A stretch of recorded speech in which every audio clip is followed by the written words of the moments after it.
Hello students, here today in this video I am going to let you know the concept of active and passive voice. तो आज इस video में मैं आपको active और passive voice के concept पर बात करता हूँ कि what active voice is, active voice क्या है या फिर पैसिव वॉइस क्या है। यहाँ आपसे इस बात पर बात की जाएगी एक्टिव वॉइस क्या है और पैसिव वॉइस क्या है, क्या एक्टिव होता है और क्या पैसिव है। तो हम इसको कैसे समझेंगे, है ना। अब यहाँ आसान शब्दों में हम देखेंगे एक्टिव वॉइस है क्या। एक्टिव जैसा कि नाम से ही बहुत ही स्पष्ट हो जाता है कि जो आपका सब्जेक्ट है, जो आपका सब्जेक्ट है वो एक्टिव है। एक्टिव यानी कार्यशील है, यानी कार्यशील से मतलब कार्य कर रहा है। ठीक है, मैं डेफिनेशंस वगैरह पर नहीं जाऊंगा, बस समझाने के लिए कि एक्टिव जैसा कि वॉइस से साफ है, सब्जेक्ट एक्टिव है यानी कार्यशील है, क्या यानी कि कार्य को कर रहा है। सब्जेक्ट अक्सर क्या है, डूअर, डूअर यानी करने वाला। आप जब भी बोलते हैं तो उसे कार्य को करने वाला है ना कोई, वो जो करने वाला है वही आपका डूअर है। और एक्टिव वॉइस में जो आपका फोकस होता है वो कार्य के करने वाले पर रहता है कि उस कार्य को कर कौन रहा है। ठीक है, उसे तो हम लोग एक्टिव कहते हैं। दूसरा वॉइस आपका पैसिव है, पैसिव क्या रहेगा वो भी बात करते हैं। ठीक है, एक्टिव यानी डूअर, डूअर यानी सब्जेक्ट, सब्जेक्ट क्या है, एक्टिव यानी कार्यशील है। ठीक है, कार्य को कर रहा है, खुद से कार्य को कर रहा है। ठीक है, इसको आगे उदाहरण के रूप में समझेंगे, फिलहाल तो ये समझिए। अब जैसा कि पैसिव का मतलब है, तो पैसिव का भी साफ मीन्स होता है, हिंदी मतलब है कि अकर्म, अकर्म्य यानी कि जो पैसिव है यानी कार्य नहीं कर रहा, अक्रियाशील है ना, जो कार्य को नहीं कर रहा है, अक्रियाशील है। एज ए सब्जेक्ट हम उसका यूज तो कर रहे हैं, हमारा अटेंशन तो है उस व्यक्ति पर या उस वस्तु पर हमारा ध्यान तो है, लेकिन वो व्यक्ति या वस्तु क्रियाशील नहीं है, उस पर वो कार्य कर नहीं रहा है, कार्य हो रहा है, उस पर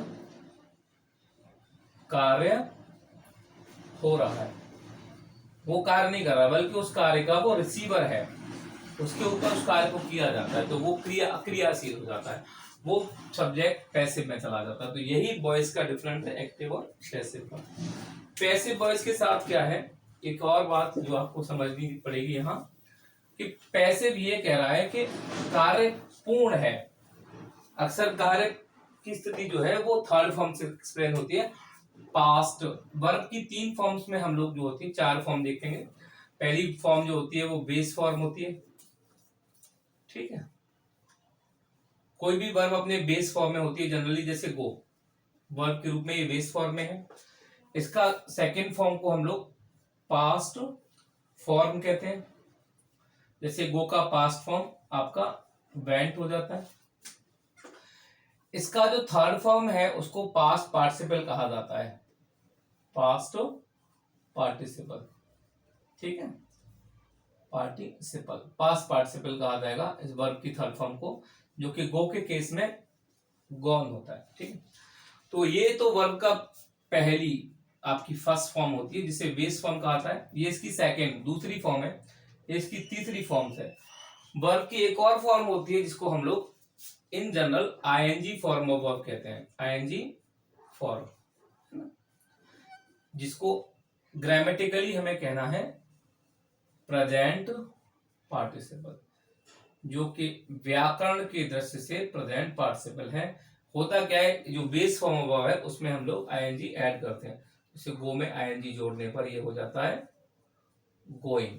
और अक्सर जो वर्ब की प्रेजेंट फॉर्म है वो कार्य का गतिमान स्थिति दिखाती है, यानी उस वक्त कार्य चल रहा है, कंटिन्यूटी ऑफ एक्शन दिखाएगी, कार्य का होना, वो कार्य निरंतर चल रहा है, उसको हम लोग प्रेजेंट पार्टिसिपल फॉर्म में, प्रेजेंट पार्टिसिपल फॉर्म में लिखते हैं, यानी वर्ब की आईएनजी फॉर्म में।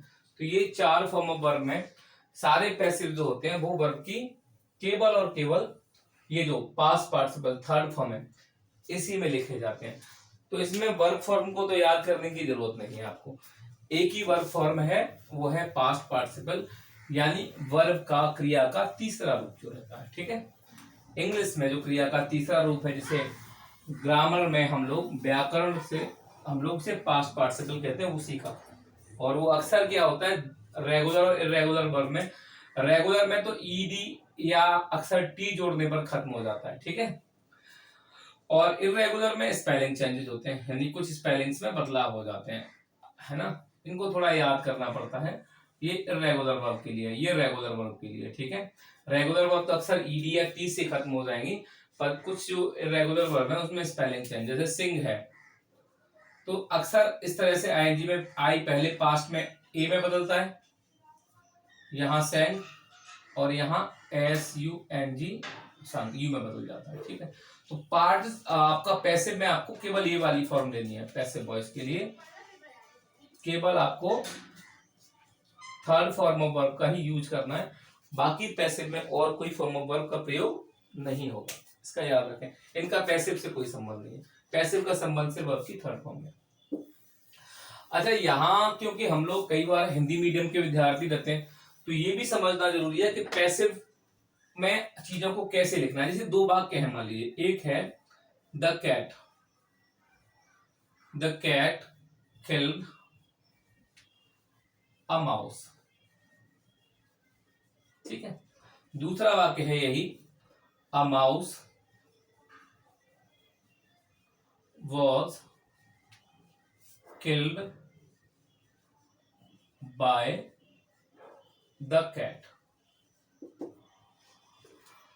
The cat killed a mouse और the mouse was killed by the cat. देखिए यहां पर जो डूअर है ये पैसिव में है, क्योंकि ये एक्टिव है, क्योंकि ये क्रियाशील है। यहां पर बिल्ली चूहे को मारती है तो बिल्ली ही है उस कार्य को करने वाली, यहां चूहा मारा जाता है, तो हालांकि इस वाक्य का सब्जेक्ट कैट है और इसका माउस है, बात एक ही हो रही है दोनों स्थितियों में, लेकिन बेचारा चूहा यहाँ कोई काम नहीं कर रहा है, बिल्ली इसमें काम कर रही है, उसे मार रही है, चूहा काम नहीं कर रहा, चूहे उस काम को रिसीव करता है, यानी मारा जाता है।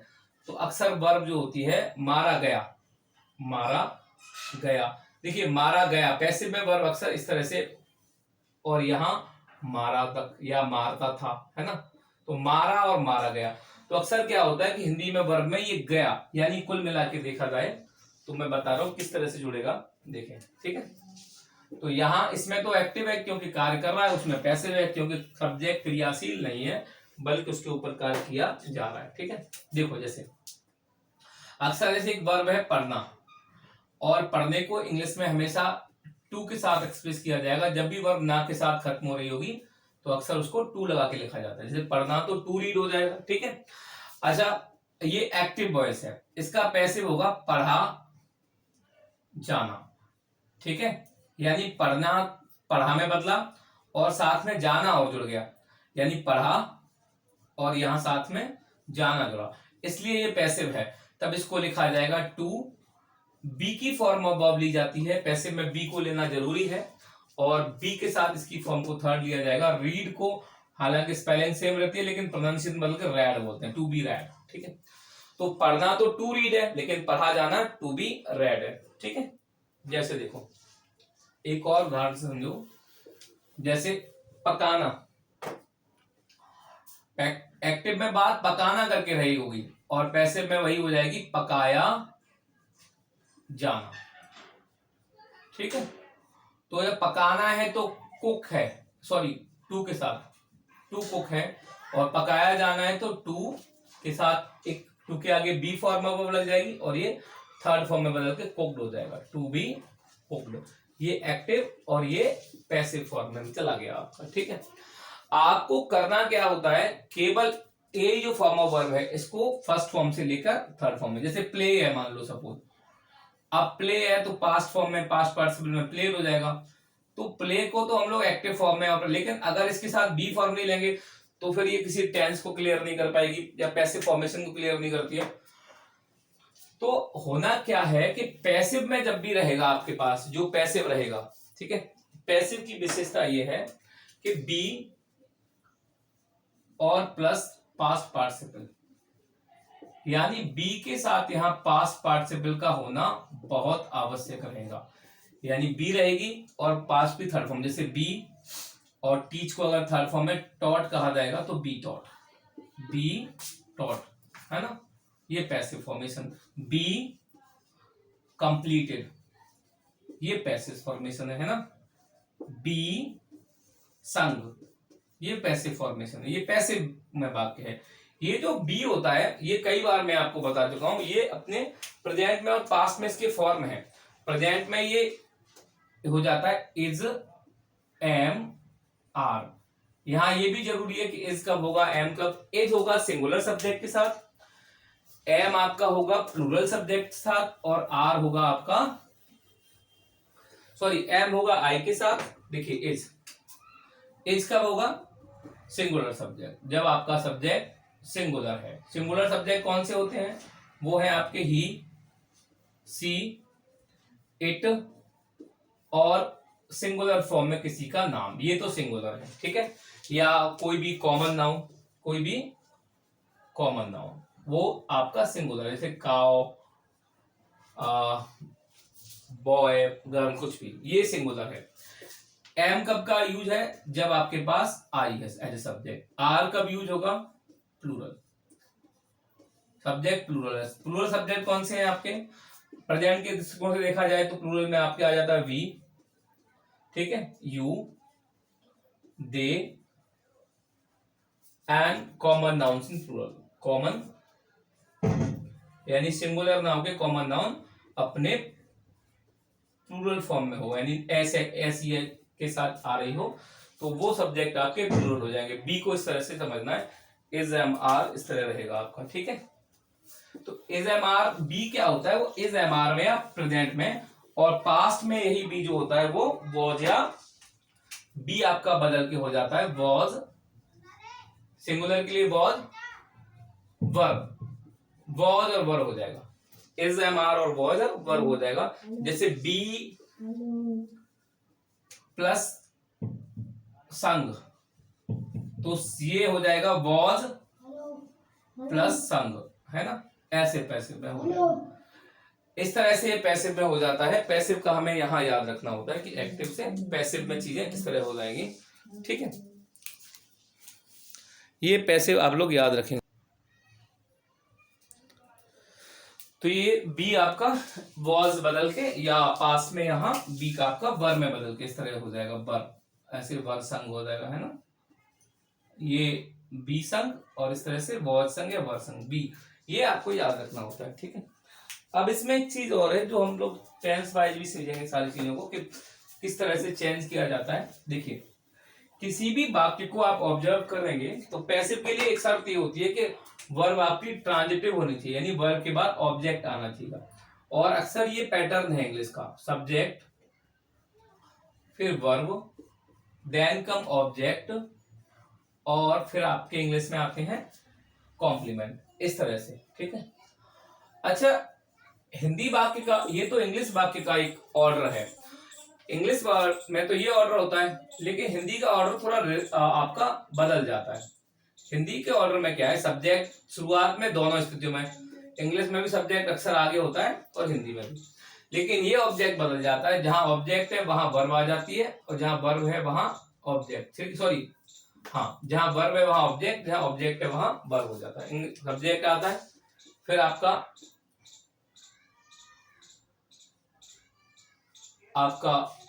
ऑब्जेक्ट आ जाता है,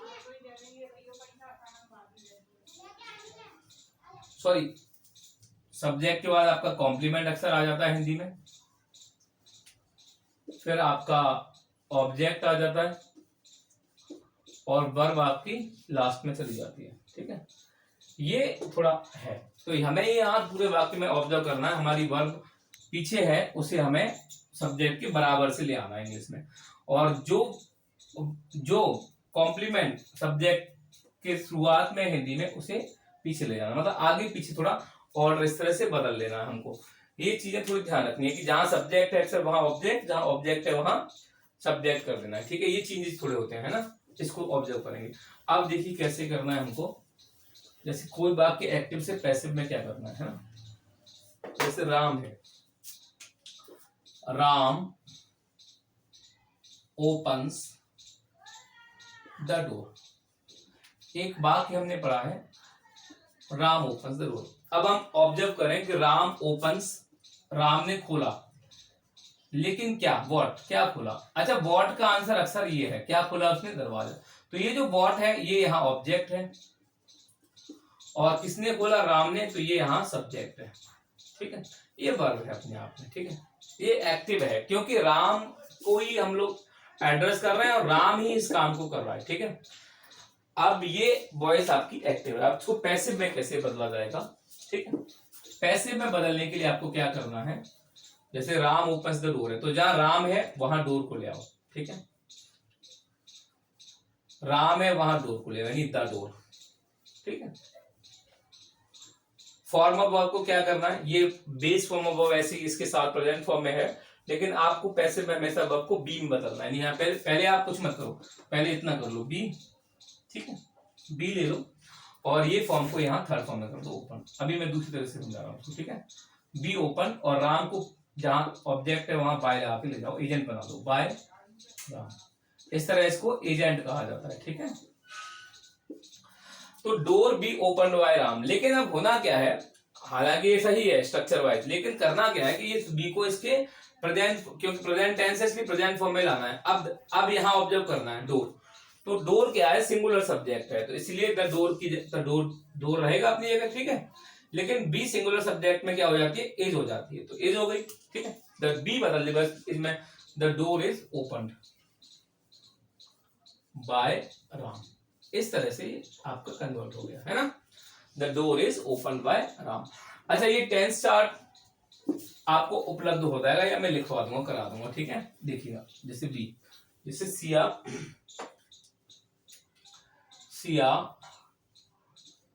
टॉट हिम, ठीक है, सिंपल सी बात है। अच्छा ये फॉर्म ऑफ वर्ब कौन सा है, पास्ट फॉर्म है, ये जब भी पास्ट फॉर्म ऑफ वर्ब होती है तो बाद जो बी तो लिखा जाएगा, हिम आगे ही हो जाएगा, ही बी टॉट बाय सिया, ऐसे होना चाहिए, लेकिन बी को एक्चुअली उसके टेंस के अनुसार उसके फॉर्म में ले आएंगे, क्योंकि बी पास्ट में हो तो बी का सिंगुलर, ही सिंगुलर सब्जेक्ट है, तो बी अपना वॉज मत हो जाएगा, he was taught by Siya, है ना, तो ये आपका बदल गया पैसिव से एक्टिव में। अच्छा अभी मैं कुछ लेंथी सेंटेंसेस नहीं बता रहा हूँ, सिंपल ही सेंटेंसेस बता रहा हूँ आपको, है ना, आगे देखिएगा, ठीक है, दे आर प्लेइंग क्रिकेट, ठीक है, तो ऑब्जेक्ट ऑब्वियस है, क्रिकेट ऑब्जेक्ट है यहाँ पे, तो क्रिकेट आगे आ जाएगा, ठीक है, क्रिकेट सिंगुलर है तो इसलिए प्रेजेंट टेंस है तो इज आ जाएगा। ये आईएनजी फॉर्म जब होता है वर्ब में जुड़ा हुआ आता है तो आईएनजी के लिए यहाँ बीइंग जुड़ जाता है, बीइंग, ठीक है, और प्ले थर्ड फॉर्म में बदल के प्लेड हो जाएगा, the cricket is being played by, और दे ऑब्जेक्टिव केस में बदल के देम हो जाएगा, ठीक है, तो cricket is being played by. अच्छा आप कंफ्यूज होंगे कि यहाँ बीइंग क्यों, मैंने कहा बी को पैसिव में होना जरूरी है। अच्छा यहाँ इज एमआर पहले से ही दिया हुआ है, ठीक है, पहले दो वाक्यों में बी फॉर्म नहीं थी, यहाँ पहले से दी गई है, इसलिए इसको तो रखेंगे ही, लेकिन साथ में आईएनजी ये टेंस क्योंकि कंटिन्यूटी में है, क्योंकि ये लगातार कार्य को होना दिखा रहा है, इसलिए हम लोग आईएनजी ऐड करके इसकी कंटिन्यूटी शो करेंगे, तो इसलिए यहाँ पर बीइंग जोड़ के फिर थर्ड फॉर्म में रखेंगे, cricket is being played by them, ऐसे रखा जाएगा, ठीक है। अगले और एक दो उदाहरण समझिएगा, she will do her work, active voice में है क्योंकि वही करने वाली है। अब आगे हर वर्क को आगे लिया जाए, हर वर्क सी की जगह, ठीक है, जहां सी था वहां हर वर्क आ गया, बिल बिल रहेगा, मॉडल को हटाया नहीं जा सकता है, ठीक है, लेकिन हमने कहा था पैसिव में बी फॉर्म चाहिएगा तो हम बी लगा लेंगे इसको, बी और इसको थर्ड फॉर्म में बदलना होता है तो कर देंगे डन, और इसको अब पीछे ले आएंगे बाय हर एजेंट के रूप में, ठीक है। तो करके the his work will be done by her. ये बहुत ही मैकेनिकल होते हैं change of active to passive, और खास तौर पर सिंपल सेंटेंसेस को एक्टिव से पैसिव में बदलना बहुत आसान काम है। देखो वह अपना कार्य करेगी, देखो यहाँ करेगी आ रहा है, मैंने बताया था हुआ क्या, जाना जुड़ता है, कार्य किया जाएगा, किया तो करेगी में क्या हुआ, किया जाएगा जुड़ गया है ना। तो अक्सर वर्ब में जब इस तरह से जाएगा जुड़ता है तो वो वर्ब पैसिव में होती है। Her work will be done by, her का मतलब है उसका कार्य उसके द्वारा किया जाएगा। प्रथम वाक्य का अर्थ है वह अपना कार्य करेगी, तो करेगी में आप देख सकते हैं किया जाएगा, यानी किया तो रहा करेगी से किया लिया गया, लेकिन साथ में वर्ब में जाएगा जुड़ गया, यही पैसिव फॉर्मेशन है। आगे और पैसिव में डिटेल में मैं आपको अगले वीडियो में बताऊंगा, आज के लिए इतना काफी है, ठीक। Okay students.